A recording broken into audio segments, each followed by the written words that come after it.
everyone. Welcome to the Inside Scoop. I'm CNET's Kara Suboy, joined by CNET senior reporter Daniel Turdeman. Welcome, Daniel. Thank you. Big news in the social media world. Twitter went public this morning. They sure did, yeah. Yeah, and the stock is doing pretty well. It opened at what, $45? $45 after being priced yesterday at $26, so that's quite a pop. I know you're not necessarily a financial analyst, but do those numbers surprise you? Is it surprising anyone that it is so high right now?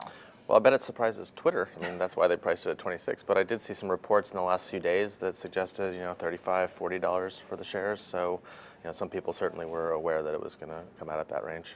A lot of people couldn't help but compare Twitter's IPO to Facebook's IPO a year and a half ago. Sure. And with Facebook, we saw them dip really low to half its initial value before climbing back up. Right. What do you think is different about Twitter? Why are they seeing such success right out of the gate? What did they learn from Facebook? Well, I think, first of all, they studied Facebook's IPO and saw, some of the problems. One of the things I think is that Facebook put out too many shares, so it kind of diluted the value a little bit. Sure.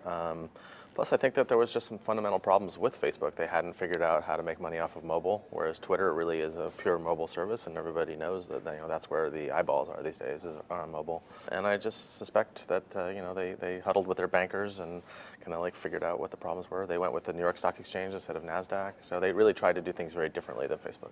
Now, Twitter might have figured out the mobile, but at the same time, they've never turned a profit. That's not true. once in the Right. 7 years of existence. Right. That's got to change now that you're public, right? Well, they certainly have to hope so. Yeah. If you look at their numbers, their amount of revenue has certainly been going up, and I think it's going to be double this year that it was last year. So the trend line is in the right direction.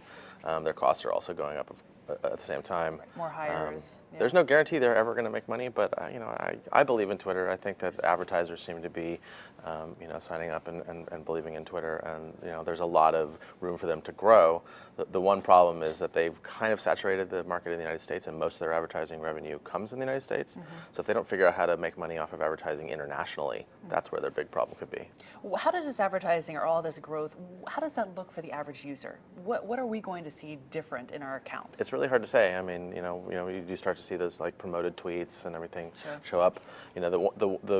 The big thing that Twitter's been doing is it's sort of like the Amplify program, which is partnering with TV networks and other, like ESPN and NFL, people who create video content, and so they're figuring out how to embed video content into tweets, and I think that's where we'll start to see more advertising. It'll be, I think the advertising is going to be, prominent. You want to watch an NFL clip, you'll have to go through an ad first. And so, the age of a tweet just being 140 characters and nothing more, I think that's long past. Wow. Now, assuming Twitter closes today, in that steady mid-40s range, what do you think this is really going to mean for the landscape of social media sites and their public offerings in the future? Well, it's good. I mean, if you're a Pinterest or a Snapchat, something like that, you've got to be, chomping at the bit right now. Also, Square, as we know, Jack Dorsey's other company. Yeah. There was a Wall Street Journal story yesterday that said Square is starting to think about an IPO for next year. So, yeah, I mean, the market looks like the stock market is doing very well right now. Mm-hmm. Twitter, having its stock price do so well, it's got to look good.